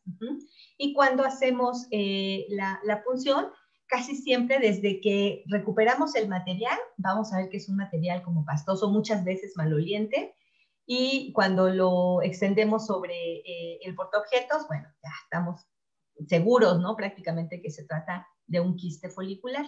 Pero bueno, podemos también encontrar lesiones quísticas en muchos otros tejidos, en las glándulas salivales, en la glándula mamaria. Entonces, muchas veces, dependiendo de qué tanto estén descamando las células que recubren a esas estructuras quísticas, vamos a observar o no más o menos células. A veces nada más vemos material proteináceo en el fondo de nuestro frotis y no hay mucha celularidad. Entonces, pues bueno, el tipo de material que colectamos también tenemos siempre que relacionarlo con lo que estamos viendo ya bajo el microscopio, ¿sale? Es bien, bien importante también eso, siempre tomarlo en cuenta. En el caso de la inflamación, ¿sí? Pues obviamente, como les comentaba, tenemos que tomar en cuenta el tipo de células inflamatorias que estamos observando en nuestro frotis. Pueden ser neutrófilos, ¿sí? Y en este caso, pues un poco también con la morfología de los neutrófilos, podemos empezar a pensar si el problema es aséptico o escéptico. Muchas veces cuando hay una inflamación aséptica, vamos a ver los neutrófilos muy bien conservaditos en el frotis, ¿sí? Como este que estamos observando aquí en la imagen.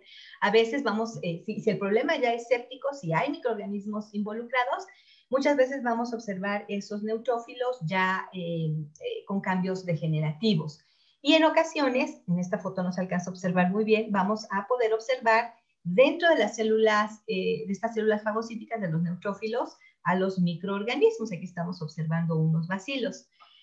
Acuérdense que para poder decir que realmente es un proceso séptico, si vemos bacterias, muchas veces podemos ver bacterias en el fondo del frotis, pero si no están dentro de las células fagocíticas, no podemos realmente aseverar que se trate de un problema o un proceso séptico, ¿de acuerdo? Tienen que estar las bacterias también dentro de las células fagocíticas, porque si no, podríamos estar nada más ante una contaminación del material. A veces esa contaminación está en los colorantes, a veces está en el mismo portaobjetos, en fin. Entonces es importante siempre que busquemos esos microorganismos dentro de las células fagocíticas.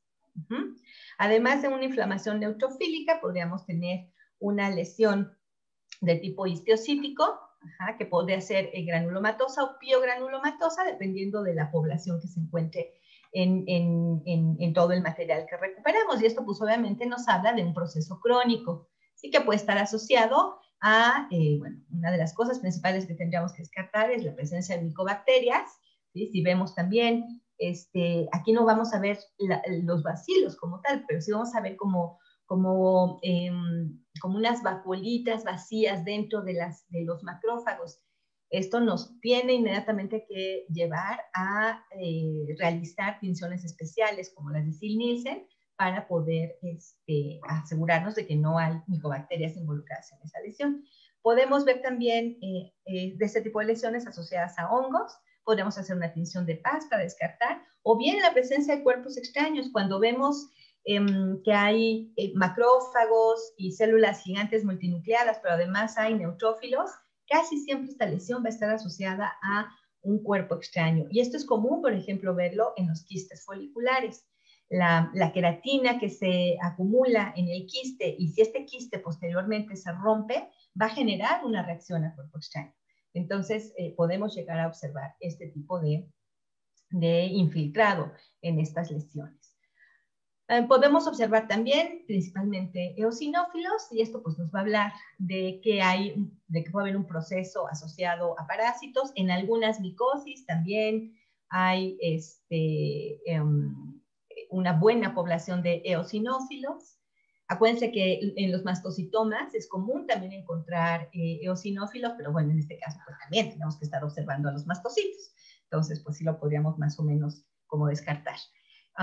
Y también parásitos e hipersensibilidades, también en estas alteraciones puede haber la presencia de una gran cantidad de eosinófilos. Y en el caso de infiltración por linfocitos y por células plasmáticas, pues también nos habla de un proceso crónico, y ahí habría que descartar diferentes alteraciones, ¿sí? Habría otra vez que echar mano de la historia clínica, de las pruebas de laboratorio para definir de qué se trata. Y también es importante recordar que el tejido de granulación, el tejido cicatrizal, también de repente se puede llegar a ver muy reactivo. Entonces, a veces no hay una cicatrización adecuada de una lesión. A veces hasta ya se quitó una masa, pero el tejido cicatrizal no se está desarrollando de la manera adecuada y pueden haber como algunas atipias en las células del tejido conectivo en esa cicatriz, que a veces nos pueden llegar a espantar, ¿sí? Entonces también debemos tomar en cuenta que podemos llegar a observar este tejido cicatrizal y con algunas atipias. Entonces ahí lo que se tiene que hacer es volver a quitar ese tejido para de veras asegurarnos de que solamente es tejido cicatrizal y de que no se está formando nuevamente una lesión en ese lugar. Y bueno, pasando ya a que tomamos la decisión de que se trata de un proceso neoplásico, ¿sí? Que aquí lo importante, que a veces no es tan sencillo definirlo en el estudio citológico, es determinar si es un proceso benigno o es un proceso maligno. ¿En qué vamos a basar esta decisión? ¿Sí? Bueno, es una combinación de varios criterios. Y en primer lugar, en la citología tenemos que ver características de malignidad, ¿de acuerdo? Y ahorita vamos a ver en qué nos tenemos que fijar para determinar si las células que estamos observando en un tejido son o no son malignas. La ubicación anatómica de la lesión es bien importante. Otra vez regresamos a este asunto de la historia clínica, del examen físico, etc. La historia clínica, la descripción de la lesión. Si nosotros estamos tomando ahí mismo la muestra en el consultorio y nosotros estamos haciendo la observación, pues tenemos ahí al paciente completo, nosotros vimos la lesión, supimos de dónde tomamos la muestra, todo perfecto, ¿sí? Pero si vamos a remitir ese material a un laboratorio, es bien importante que pongan toda la información en la hoja de servicio. A veces no quieren poner nada que porque van a predisponer al patólogo a que haga cierto diagnóstico. No, de verdad que no. O sea, el estudio se hace completito siempre y sí ayuda muchísimo a hacer un buen diagnóstico.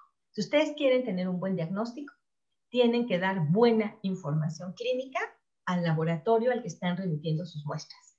Eso no es discutible, ¿vale? Es bien importante que lo tengan siempre en cuenta. Entonces, la descripción de la lesión es bien importante y definir muy bien en dónde está. A veces mandan punción de piel. Ah, pues, gracias, ¿no? Definan muy bien las características, en dónde específicamente estaba esa lesión, no solamente en qué parte del cuerpo, sino también si era superficial o más bien era subcutánea, si estaba bien delimitada, las medidas, etcétera. Todo eso es bien importante. Si consideraron importante hacer pruebas de imagenología, envíen también qué fue lo que encontraron en esos estudios de imagen. ¿De acuerdo? Esto es también bien importante.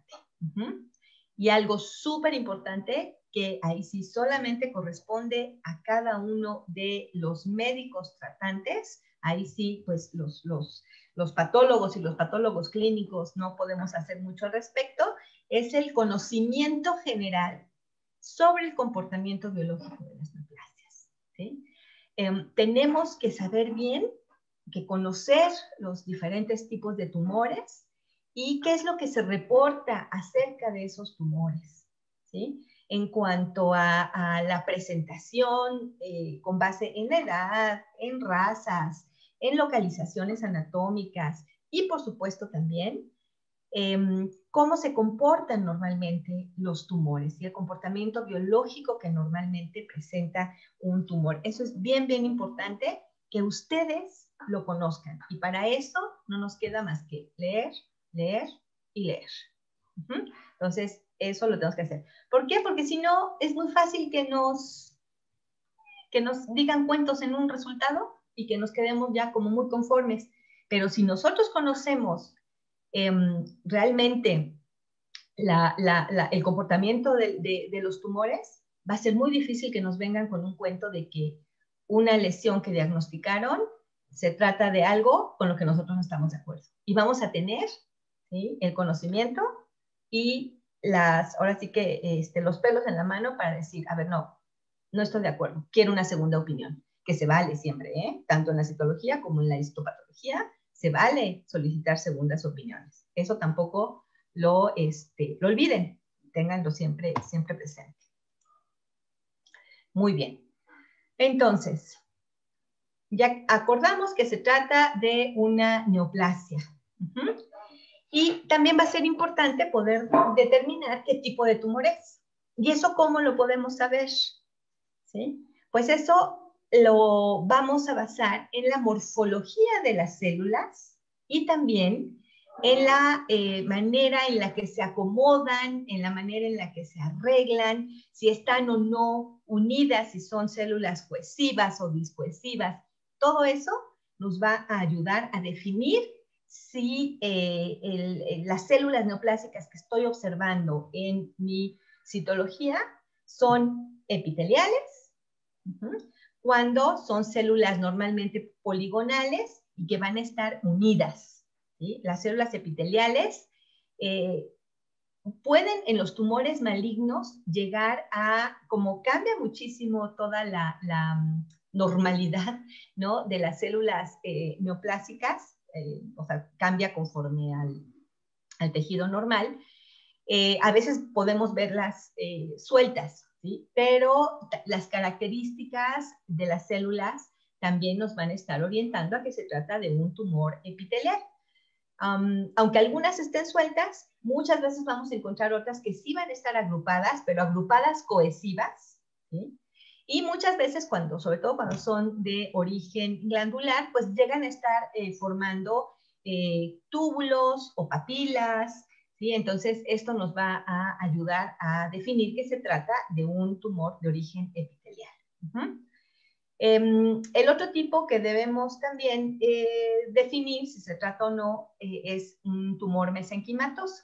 Normalmente en los tumores mesenquimatosos casi siempre van a pesar de que hagamos una buena punción o una buena aspiración, no van a descamar muy fácilmente estos tumores. Entonces, muchas veces vamos a ver un frotis con baja celularidad. Entonces, eso es algo que debemos tomar en cuenta. Además, en este caso, las células casi siempre van a ser fusiformes, ¿sí? A veces los núcleos son más ovaladitos, ¿sí? Pero el citoplasma, como estamos observando aquí, sí va a ser alargado. Entonces, esa es una característica que también debemos tomar en cuenta. Y por otro lado, son células discohesivas. No se unen estas células, ¿vale? Siempre las vamos a ver aisladitas en el fondo. Pueden a veces amontonarse, están formando como conglomerados, pero no son cohesivas, ¿de acuerdo? Y a veces en el fondo también vamos a ver este material. Podemos ver colágena, ¿no? Por ejemplo, si se trata de un tumor de origen fibroso, ¿sí? Y esas serían como las características que debemos tomar en cuenta para determinar si se trata de un proceso mesenquimatoso, de un tumor mesenquimatoso, perdón. Podemos también estar ante un tumor de células redondas. Pues como su nombre lo indica, vamos a ver celulitas redondas, ¿sí?, que van a estar siempre aisladas, ¿sí? Las células redondas también son discohesivas, entonces pueden estar formando como sábanas densas, pero no son cohesivas, ¿de acuerdo? Eso es bien importante también. Pueden tener una mayor o menor cantidad de citoplasma dependiendo del tipo de tumor, que aquí realmente pues es algo que no vamos a revisar, ¿no? Estas son como cuestiones más generales de la citología. Y el último grupo que debemos también tomar en cuenta son los tumores de origen neuroendocrino. Y estos normalmente los vamos a observar como núcleos desnudos. Fíjense, aquí nos alcanza a definir un citoplasma en estos núcleos. Casi siempre van a ser núcleos grandes, redondos, pero no se les ve el citoplasma, ¿sí? La característica es que en nuestro material vamos a observar núcleos desnudos. ¿De acuerdo?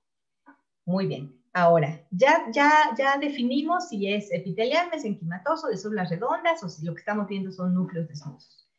Algo importante también que debemos definir es si se trata de un proceso benigno o maligno. Y esto, ¿cómo lo vamos a determinar? Pues la forma de determinarlo, ¿sí?, es justamente con la morfología, ¿sí?, de esas células. Hay que tomar en cuenta varios criterios citológicos que nos hablan de que un proceso es maligno. ¿Qué es lo que debemos tomar en cuenta?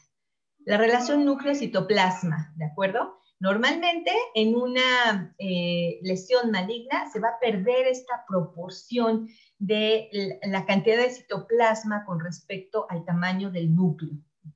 Entonces, esto es algo que principalmente en los tumores epiteliales nos va a estar hablando de un proceso maligno, ¿sí? Y aquí estamos observando en esta pequeña imagen cómo se ven los núcleos muy grandotes y se ve muy poquito citoplasma, y este es un tumor epitelial. Entonces se pierde esta relación núcleo-citoplasma, que generalmente es de 2 a 1, o sea, dos partes de citoplasma por una parte del núcleo. Los núcleos son importantísimos cuando hablamos de criterios de malignidad, ¿sí? Tenemos que evaluar el tamaño y la forma de los núcleos. ¿Qué tanta variación hay en la forma y en el tamaño? Es decir, la anisonucleosis y la anisocariosis y el pleomorfismo nuclear. Eso es bien, bien, bien importante. Cuando nos encontramos con células multinucleadas, ¿sí? Como estamos observando aquí, esto no necesariamente nos indica que es maligno. O sea, per se, la multinucleación no es un criterio de malignidad. Tenemos que ver que esos núcleos en esas células multinucleadas tengan criterios de malignidad, es decir, que las formas sean diferentes. Ahorita vamos a ver otros criterios nucleares, que haya nucleolos, etcétera. Si vemos todas estos cambios nucleares en esas células multinucleadas, entonces no hay duda de que se trata de un proceso maligno. La membrana nuclear también es importante, ¿sí? Cuando observamos irregularidades en la membrana nuclear, podemos llegar a observar como mordidas, ¿no? En la membrana, puede haber indentaciones, ¿no? Como estamos observando aquí, por ejemplo, ¿no? Puede haber áreas en donde la membrana sea más gruesa y en otros lados donde se observe más delgada. Todos estos cambios nos indican que las células son anormales y debemos pensar en que se trata de un proceso maligno. La presencia de nucleolos también. Simplemente ver nucleolos no lo debemos considerar como un criterio de malignidad. Tenemos que ver que esos nucleolos sean anormales. A veces hasta cuando hay un proceso, una proliferación benigna, un proceso hiperplásico en las células, pues hay una mayor actividad celular, entonces pues hay una mayor cantidad de nucleolos. Y esto es muy importante tomarlo en consideración. Cuando vemos muchos nucleolos y vemos que esos nucleolos tienen formas irregulares, entonces eso sí ya nos debe preocupar y nos debe inclinar a pensar en un proceso maligno, ¿de acuerdo? Aquí en una tinción de Papa Nicolau, por ejemplo, es una de las características que ayuda a ver muy bien una tinción de Papa Nicolau, vemos de forma muy, muy prominente los nucleolos. Y en el caso de las tinciones hemáticas, como esta de Diffquick, se ven negativos. Estas áreas como claras que observamos dentro del núcleo corresponden a los nucleolos. Por supuesto que se pueden observar, pero bueno, el Papa Nicolau sí nos facilita un poco esa parte. La cromatina también, cómo se está arreglando la cromatina, si vemos que se está agrupando en barras, si es cromática o es heterocromática, etcétera. Todo esto también lo debemos considerar para definir si se trata de un proceso benigno o maligno. Y por último, las mitosis, ¿sí? Las mitosis, cuando son frecuentes y sobre todo cuando son anormales, cuando son mitosis aberrantes, no queda duda de que se trata de un proceso maligno. Y aquí estamos observando varias mitosis en estas dos imágenes, en una teñida con Papa Nicolau y en la otra con Diffquick. Vean aquí qué bonitas se ven con Diffquick las mitosis. ¿Sí? Me encantan estas que parecen como florecitas, otras que se pueden llegar a ver como anillos, estas que parecen como moscas aplastadas. Entonces, todas esas mitosis no son normales y nos deben preocupar, sobre todo si vemos muchas. Algo también que deben tomar en cuenta es que en una citología no nos pueden hablar de un índice mitósico, ¿de acuerdo? Si en un reporte de citología les hablan de un índice mitósico, no les crean. No se puede hacer un índice mitósico. Podemos decir que hay muchas, que hay una cantidad moderada, o que son muy frecuentes, o que son muy escasas, pero no podemos hacer un índice mitósico, ¿de acuerdo? O un conteo mitósico en una citología, ¿de acuerdo? Ahora, ya vimos todos estos criterios de malignidad.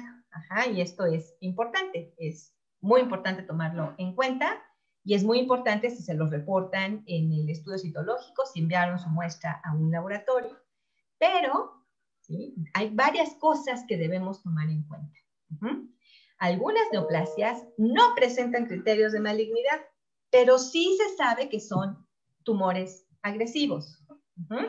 Por ejemplo, aquí estamos viendo una citología de una lesión de sacos anales. Aquí estamos ante un carcinoma de sacos anales. Y realmente no estamos viendo todos estos criterios que ahorita, los que ahorita hablamos, realmente no los vemos aquí, pero sabemos que esas lesiones se comportan de manera agresiva. Entonces, es bien importante siempre tomar en cuenta, por eso saber muy bien de dónde se tomó la lesión, cuáles eran las características, cómo se presentó, cuándo se presentó, etcétera. ¿Vale? Eso es bien importante. Con los tumores de tiroides, también a veces no vamos a ver muchos cambios en las células y eso no deja de restarle importancia que se puede realmente tratar de un carcinoma tiroideo y por eso aquí todas las características de presentación, la clínica es bien importante. La lesión es unilateral o es bilateral, está bien delimitada o no, o es más bien como un aumento más difuso de la glándula, etcétera. Todo eso lo debemos tomar en cuenta. Y por el contrario, hay algunas neoplasias que pueden llegar a exhibir algunos criterios de malignidad, pero sabemos que son neoplasias que tienen un comportamiento bastante benigno, ¿no? O muchísimo menos agresivo. Aquí estamos, por ejemplo, ante un tumor de células basales o un tricoblastoma y vemos que la cromatina está como muy granular, se pueden llegar a ver algunos nucleolos, ¿sí? Y de todas maneras estas no nos deben espantar, porque ya sabemos bien de dónde tomaron la muestra, cuáles eran las características de esa lesión, en dónde estaba localizada, hasta la raza nos va a ayudar, ¿sí? Y todo esto lo vamos a tomar en cuenta para decir que se trata de un tumor de células basales, ¿sí? Y aunque estamos viendo algunos cambios que nos pueden hacer como ruido a nuestros ojitos cuando lo vemos en el microscopio, sabemos que es un tumor que va a tener un buen comportamiento. Y algo bien importante, regresamos a lo de la inflamación puede provocar cambios displásicos en las células, ¿sí? Pero debemos encontrar la forma de poder diferenciar y si no, mejor no nos arriesgamos a dar un diagnóstico citológico y mejor recomendamos el seguimiento del paciente y la remisión de la biopsia de esa lesión, ¿ok? Entonces, aquí nada más para puntualizar, las células que tienen criterios de malignidad siempre se deben interpretar en el contexto de todo lo que vemos en nuestro frotis, no nada más quedarnos con que, ay, en esta área y en este grupito están bien las células. Todas las demás están súper bien y tienen así, se ven súper normalitas, pero ese grupito me espantó. No, tengo que hacer mi diagnóstico con todas las células que están en el material que recuperé. Eso, por un lado, y en lo que he estado insistiendo, toda la información del paciente, ¿sí? Toda la historia clínica y los datos del examen físico que se le realizó. Eso es bien, bien, bien importante. Y bueno, ya llegamos a las conclusiones porque ya me súper colgué. ¿Qué debemos esperar de la citología?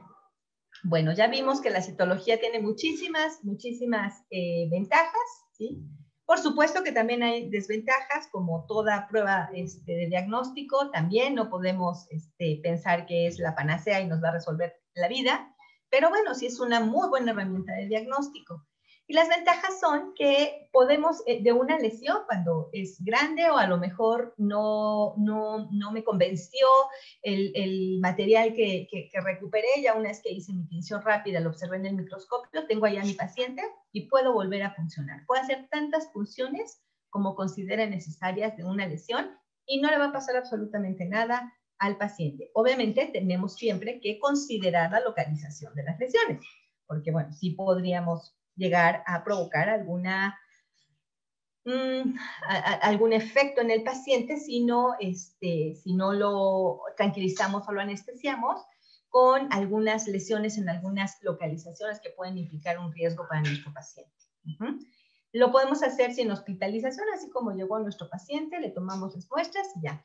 Y además de que el diagnóstico lo podemos tener en muy corto tiempo, o sea, él gusta en lo que tomo la muestra, la tiño y la reviso, en 30 minutos ya puedo tener un diagnóstico, otra vez, un diagnóstico citológico. No es un diagnóstico definitivo de esa lesión, de ese problema que presenta el paciente, ¿de acuerdo?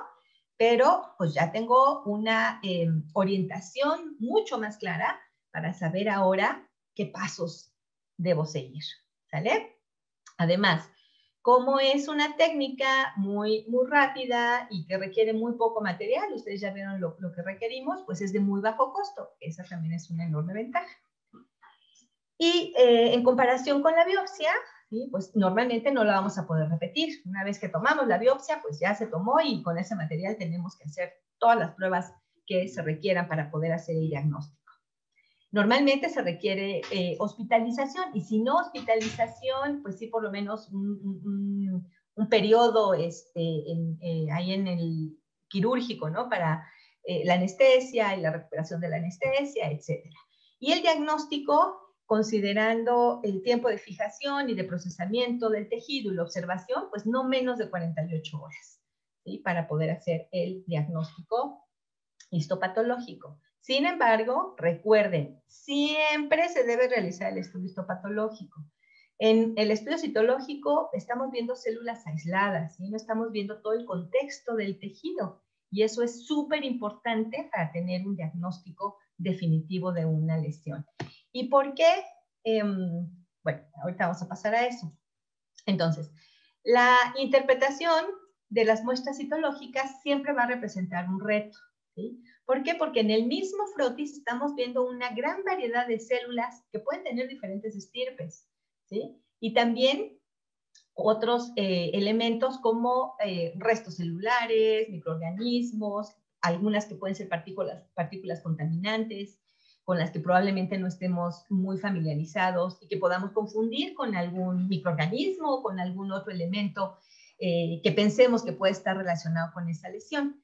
Entonces, pues sí tenemos que tener experiencia. Ajá. Por eso la importancia de hacer ustedes el ejercicio de revisar en el consultorio sus citologías, sus frotis, pero remitir sus muestras al laboratorio de patología, ¿sí? De patología o de patología clínica.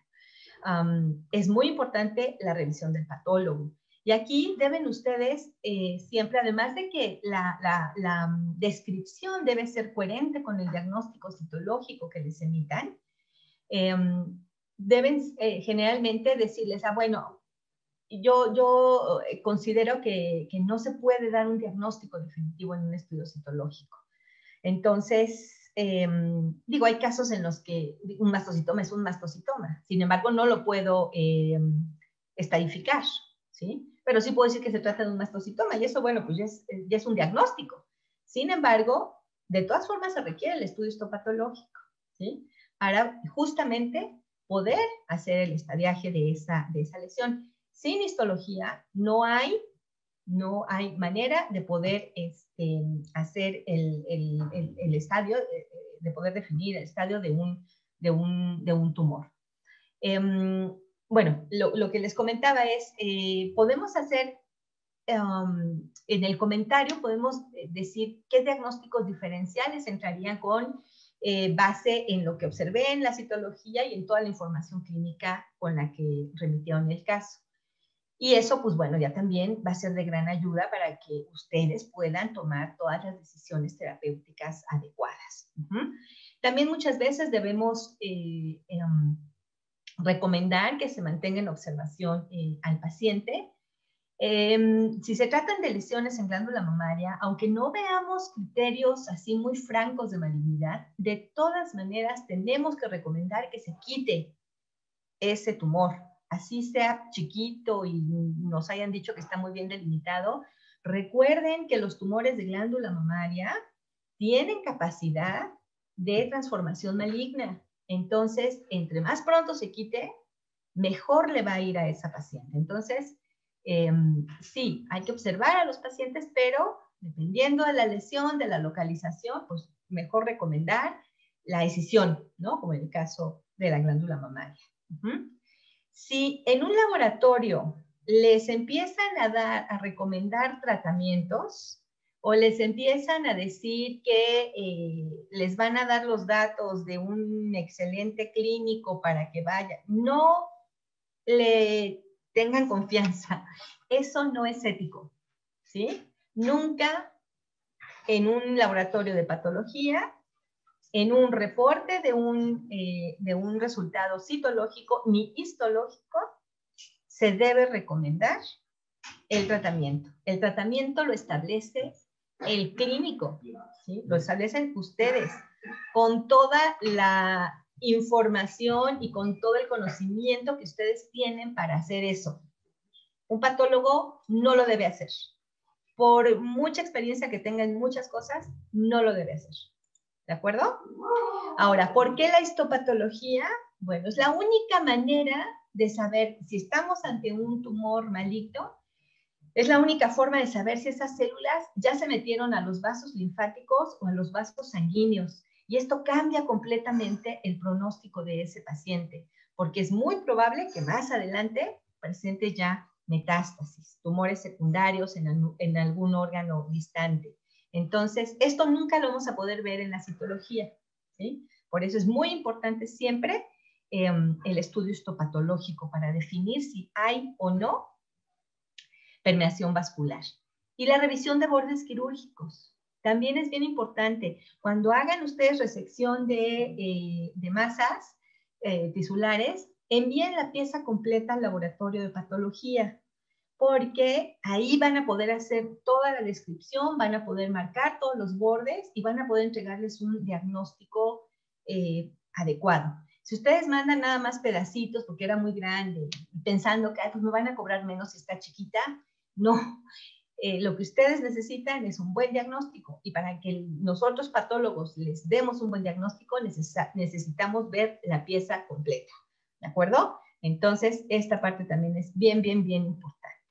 Y algo que también debemos considerar es que hay casos en donde la citología no tiene caso realizarla, ¿no? Tumores de estas naturalezas, por ejemplo, ¿para qué? O sea, eso lo tenemos que quitar, y entre más pronto lo quitemos, mejor, ¿sí? Vamos a evitarle mucho más sufrimiento, mucho más dolor a esos pacientes. Entonces, ni lo pensemos.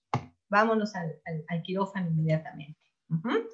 Y hay casos en los que no está indicado. Si sabemos que el estudio citológico no va a modificar el pronóstico y no va a aportar información valiosa para este rompecabezas que estamos armando para diagnosticar a ese paciente, ni lo pensemos, ¿sí? Mejor tomemos otras decisiones de pruebas diagnósticas. Debemos también evitar que por un lado, que los animales sufran. Debemos evitar seguir prolongando el momento de la intervención quirúrgica, y por supuesto también el costo. Si estamos cobrando además ese servicio de citología a los tutores, pues debemos también pensar en que a veces hay complicaciones económicas. Entonces, pues sí es muy importante también tener en cuenta eso. Y si el paciente llega a consulta por un problema sistémico y de repente en el examen físico nos encontramos una bolita, esa bolita es secundaria, ¿sí? Primero tenemos que hacer el diagnóstico de esa enfermedad sistémica, infecciosa o degenerativa que esté presentando el paciente, y después ya regresamos a ese nódulo a ver de qué se trata y a ver cómo lo diagnosticamos y cómo lo tratamos, ¿de acuerdo? Entonces, esta parte es bien importante tenerla en cuenta. Por lo tanto, pues debemos ser capaces de reconocer cuándo sí es necesario un estudio citológico y cuándo más bien nos vamos directo a la biopsia, ya sea una biopsia incisional o bien una resección quirúrgica completa, si es posible, o bien en ocasiones, lamentablemente, debemos pues sugerir la eutanasia. Y bueno, aquí les dejo esta reflexión, nada más para que siempre nos acordemos, ¿sí? A veces no es muy buena la comunicación entre los patólogos y los clínicos. Y acuérdense que para poder brindar un buen servicio a nuestros pacientes, necesitamos una muy buena comunicación. Entonces, quitémonos de la cabeza esta idea de que los clínicos son de Marte y los patólogos somos de Venus. ¿Vale? Todos estamos en el mismo barco y todos buscamos o todos tenemos el mismo interés. Y ese interés, pues, son nuestros pacientes. Y bueno, pues muchísimas gracias. Creo que me colgué muchísimo, pero bueno. No sé si de tiempo para alguna pregunta o ya más bien. Vamos a hacer el cierre realmente ya, doctora, porque sí, por el propio tiempo tenemos el tiempo encima. Muchas gracias, doctora, realmente. Pero bueno, si hay dudas y las quieren dejar y no sé, buscaremos la manera de publicar las respuestas de alguna forma. Sí, claro, la verdad es que no, en el chat no ha habido muchas preguntas técnicas como tal, la mayoría son felicitaciones y agradecimientos por compartir justo este conocimiento que el día de hoy nos compartió en esta conferencia magistral. ¿Hay alguna pregunta? Voy a tomar una porque esa la preguntaron 2 veces. ¿Cómo se puede tomar o si es posible tomar una muestra citológica cuando se sospecha de un osteosarcoma?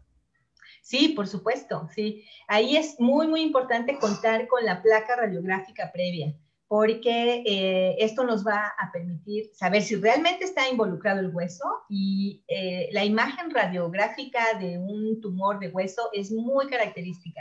Entonces, eso, bueno, pues ya nos va a orientar hacia ese diagnóstico y además nos va a permitir saber en dónde debemos realizar la punción. Y tenemos que estar seguros de que está involucrado el periósteo, porque de otra manera no podríamos entrar a el hueso. Entonces, pues sí, pues así se puede, por supuesto, y necesitamos la placa radiográfica. De acuerdo. En su mayoría, reitero, son muchas felicitaciones, muchos saludos de exalumnos, saludos desde Honduras, Ecuador, desde Coahuila, Campeche, el Estado de México, Morelos. La verdad es que hemos tenido una muy buena audiencia. Toda esta conferencia se ha mantenido en el nivel de los asistentes, no ha habido altas ni bajas. Tuvimos ahí un pequeño error, bueno, una falla técnica más bien con la transmisión y lo pudimos recuperar de manera rápida. Para todos los que nos están siguiendo en esta transmisión, va a quedar la conferencia completa en nuestro canal de YouTube. Ahí se encontrará para que puedan verla con más calma. Doctora Laura, muchas gracias por esta conferencia. Nada más algo rapidísimo. Claro, ¿Puedo compartir la última diapositiva? Porque los quiero invitar a un evento. Claro, claro que sí. Perdón, pero si no lo hago, me van a colgar mis compañeros para de Mocobet, por supuesto. ¿Sale? Entonces, el 25 de noviembre tenemos una jornada virtual de oncología veterinaria. La verdad, el programa está muy bien, chéquenlo en la página de la asociación y pues bueno, se los recomiendo mucho. Va a ser un día intenso, hablando solamente de oncología, pero tenemos excelentes invitados. Entonces, de verdad, no se lo pierdan, va a estar muy bueno. Muchas gracias. Y reiterarles a todos ese trabajo interdisciplinario entre los clínicos y los patólogos. Busquen, por favor, a patólogos certificados, a patólogos que estén con la Sociedad Mexicana de Patólogos Veterinarios, precisamente para que este trabajo interdisciplinario pueda llevarse a cabo de una manera óptima, en beneficio, por supuesto, de nuestros pacientes. Doctora Laura, muchas gracias por acompañarnos. Muchísimas gracias, muchas gracias a la Federación por la invitación y muchas gracias a todos por su atención. Y una disculpa me emociono cuando hablo de la citología, entonces. Muy bien, no, la verdad es que muchas gracias. Bastante enriquecedora la charla. Muchas gracias a todos y nos vemos en la siguiente ciclo de conferencias en unos 15 días. Muchas gracias a todos. Perfecto, gracias. Muchas gracias. Hasta luego. Buenas tardes.